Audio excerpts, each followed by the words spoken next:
अस्सलाम वालेकुम वरहमतुल्लाह। तमाम अहबाब को मेरी तरफ़ से जुमा मुबारक। अल्लाह करीम तमाम अहबाब को हुजूर की नात की खिदमत करने की तौफ़ीक अता फ़रमाए। और आज की वीडियो भी आपके लिए एक लर्निंग वीडियो है। और उससे पहले मैं एक वज़ाहत कर देना चाहता हूँ कि मैंने अपनी ज़िंदगी में कभी भी कोई ऐसा शेर नहीं पढ़ा कि जिसका मुझे मानी की समझ ना आती हो। मैं हमेशा कोई भी शेर पढ़ने से पहले मैं उसके मानी की इस्लाह लेता हूँ, अपने अब्बू जान से पूछता हूँ, अपने साज़ा से पूछता हूँ। और जब तक मुझे किसी शेर का मानी नहीं पता चलता मैं उससे नहीं पढ़ता। तो जब भी मैंने कोई शेर पढ़ा है मुझे उसका मानी पता होता है। मैं स्टेज पे पढ़ता हूँ, मुझसे कोई भी शख्स पूछ सकता है कि आपने ये जो शेर पढ़ा है इसका मतलब क्या है।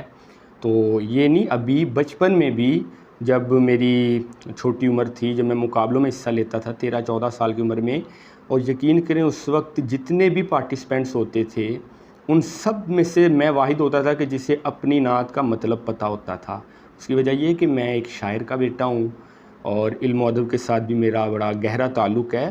तो इस हवाले से मुझे ये चीज़ें से बचपन से ही मेरी तरबियत में शामिल थी। और ये सिर्फ़ ये नहीं कि आप शायर के बेटे नहीं हैं तो आपके लिए ये मुश्किल है। बड़ी बड़ी दुनिया है कि जो जिनके ख़ानदान में दूर दूर तक कोई भी अदीब नहीं है, लेकिन वो भी बड़ा गहरा ताल्लुक़ रखते हैं, शगफ़ रखते हैं इल्म और अदब से। बड़ी मिसालें हैं इस तरह। मैंने एक शेर पढ़ा है, आलमोस्ट मैंने बहुत पढ़ा है इन दिनों में। एक बार और तो यसरिब से फ़लस्तीन में आ, रास्ता देखती है मस्जिद अक्सा तेरा। अब बात यह है कि इसमें बड़ा तो नहीं लेकिन एक अच्छी तादाद में एतराज़ किया गया और मुझे हैरानगी हुई कि इतना आसान सा शेर इसकी समझ नहीं आई लोगों को।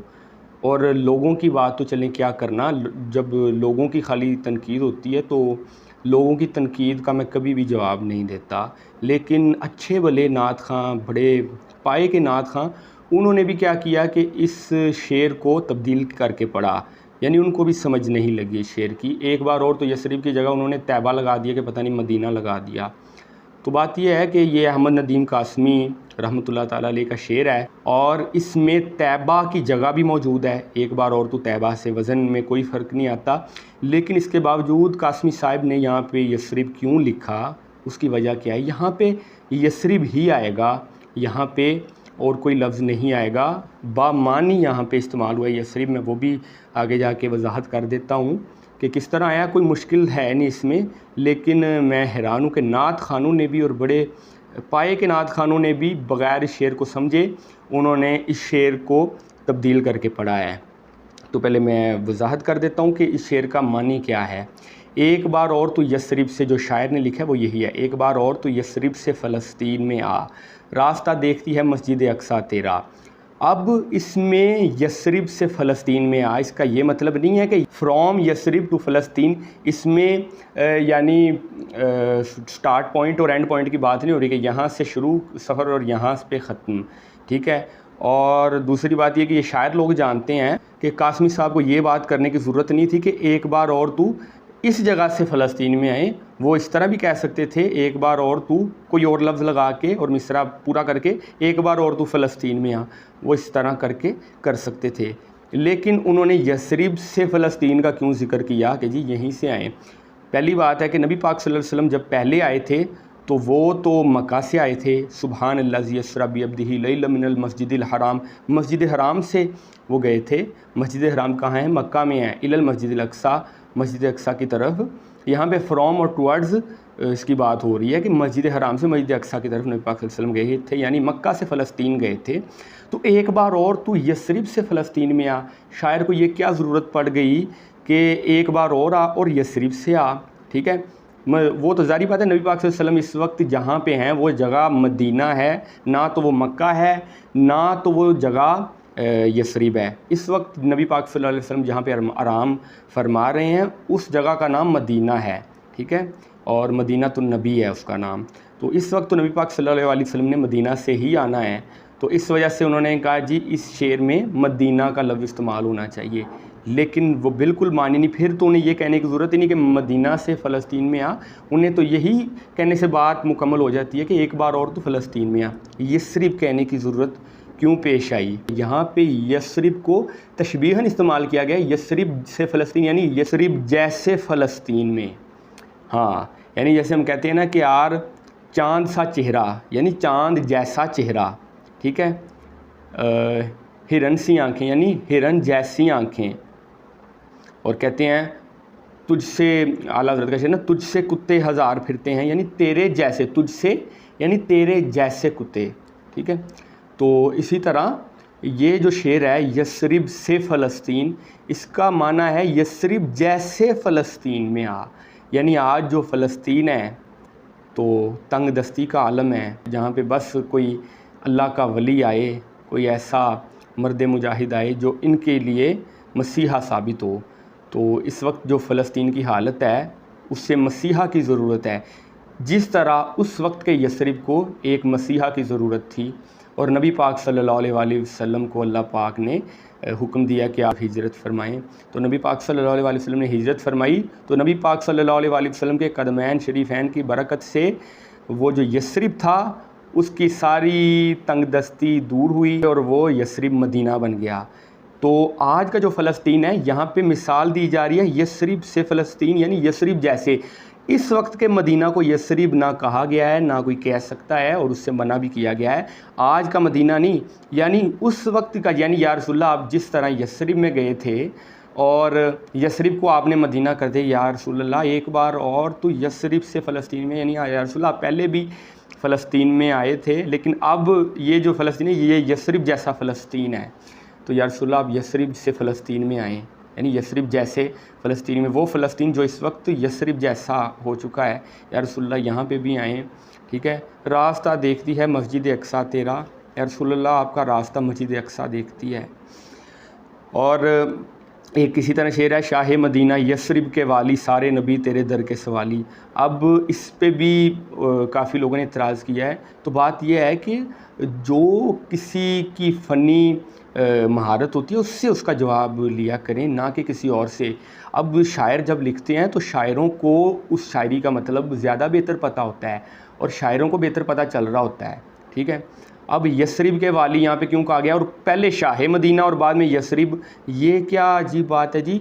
पहले यसरिब के वाली, यहाँ पे भी तैबा की जगह है, लेकिन यसरिब के वाली और फिर शाह मदीना, इसकी क्या वजह है। यसरिब के वाली, सारे नबी तेरे दर के सवाली, मतलब इसका ये है कि यसरिब एक शहर था, उसको एक वाली की ज़रूरत थी कि यसरिब को एक वाली मिले और यसरिब की तंगदस्ती दूर हो जाए।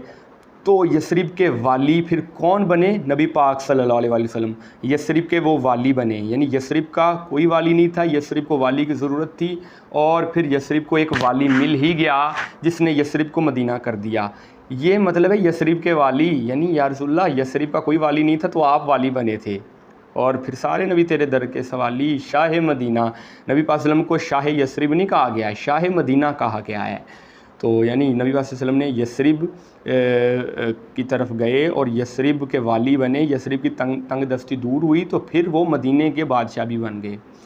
तो कहने का मकसद है कि कोई शेर जो है ना उसको आप समझे बगैर ऐसे तनकीद ना करना शुरू किया करें अदीबों से। और अदीब भी वो जो डेफिनेट अदीब हैं, ये नहीं कि जिनको आप शायर मानते हैं उस शायर की बात कर रहा हूँ। जिसको आप शायर मानते हैं वो शायर नहीं है, जिसको शायर लोग शायर मानते हैं, और वो भी डेफिनेट शायर, वो भी नहीं कि वो आप वाले शायर जिनको शायर मानते हैं उनकी भी बात नहीं हो रही। जिनको डेफिनेट शायर मानते हैं वही असल शायर हैं।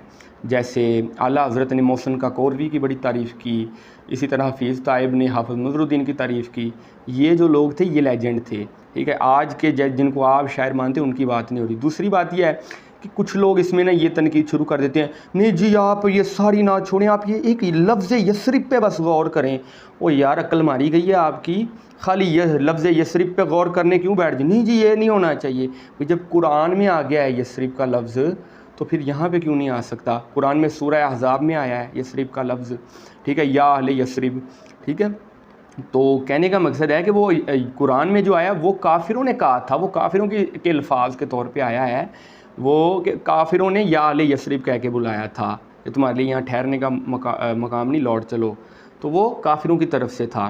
कहने का मकसद ये है कि कोई बात जो है ना वो कहीं पे बामानी आई होती है तो आप लोग कहते हैं नहीं जी सारी बात छोड़ दो, ये भी छोड़ दो, वो ही छोड़ दो, सिर्फ ये लफ्ज़ यसरिब पे गौर करो, ठीक है। इसी तरह वो पीछे मैंने एक शेर पे वजाहत की थी, बस नाम के हैं उन्होंने कहा जी बस नाम क्या है, बस इसी पे गौर करो। मैंने कहा भाई ऊपर वाली लाइन भी पढ़ो ना, नीचे वाली लाइन भी पढ़ो, एक कंबाइंड जो है मीनिंग देखो। ऐसे एक लफ्ज़ से शेर का मतलब जो है वो नहीं होता। नहीं नहीं नहीं नहीं नहीं, आप बस इस लफ्ज़ पे गौर करो, इसी लफ्ज़ पे गौर करो। फिर एक लफ्ज़ नूं लैके बैठे रहो तो पिटते रहो। कहने का मकसद ये है कि वो आला हज़रत का शेर है, मैं पढ़ दूँ कि उन्हें जाना उन्हें माना ना, तो मैं कहूँ जी आला हज़रत ने कहा जी ना उन्हें हमने जाना है ना हमने उन्हें माना है। आप फिर पीटते रह जाएंगे कि नहीं जी आगे भी पढ़ें आगे भी पढ़ें। मैं कहूँगा नहीं भाई यहीं पे गौर करना है, यहीं पे गौर करना है।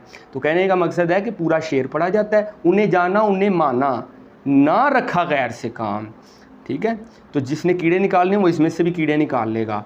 कहने का मकसद ये है कि शायरी जो है वो शायरों का विरसा है, ना कि आप अवाम का।